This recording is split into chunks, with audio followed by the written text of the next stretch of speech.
এই রাতের অন্ধকারে একা একা বসে কাঁদছেন কেন? ওর জন্য অপেক্ষা করছেন নাকি কারোর হাত থেকে পালাচ্ছেন? তা আপনার দরকারটা কি? প্লিজ আমাকে একা থাকতে দিন তো। এত রাতে একটা মেয়ে একা একা বসে কাঁদছেন, একা থাকতে দিলে পরে কোনো প্রবলেম হলে পর অনুশোচনা থেকে কি আপনি বাঁচাতে আসবেন আমায়? আমি কেন আসতে যাব? তাহলে কোথায় যাবেন বলুন, আমি পৌঁছে দেই। জাহান্নামে। জাহান্নামে? মনে করুন নিরাপদে পৌঁছে দেওয়ার দায়িত্ব আমার। চলুন পৌঁছে দেই। মজা করবেন না তো? আমি একদমই মজা করার মুডে নেই। কি হয়েছে বলুন তো? এত রাতে এভাবে একা বসে এমনি এমনি তো আর কান্না করছেন না, কিছু তো একটা হয়েছে আপনার। মা বাবা কেউ আমাকে বিশ্বাস করে না, সবাই আমাকে দোষারোপ করে। আমি কাউকে কিছু বোঝাতে পারি না।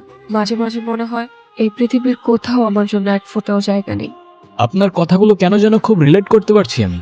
আমি দেখি এই শহরে মানুষ মুখোশ পরে ঘুরে বেড়ায়, তবে আপনার ওই কান্না সেটা অভিনয় হতে পারে না। তবে আমার মনে হচ্ছে আপনার কষ্টগুলো শোনার আগে আপনার মন ভালো করার ব্যবস্থা করাটা খুব বেশি প্রয়োজন। আপনার কাছে টাকা হবে? বেশি না, একটা নোট হলেই চলবে। ও আচ্ছা, আপনি এই জন্য আমার কাছে এসেছেন? আমার কাছে কোনো টাকা নেই, আপনি যেতে পারেন। আরে ওয়েট ওয়েট,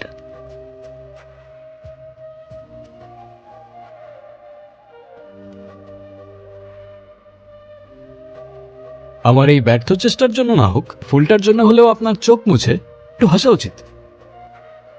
তবে ওই 500 টাকার 2টা নোট কোথায় গেল? কোথায় আবার?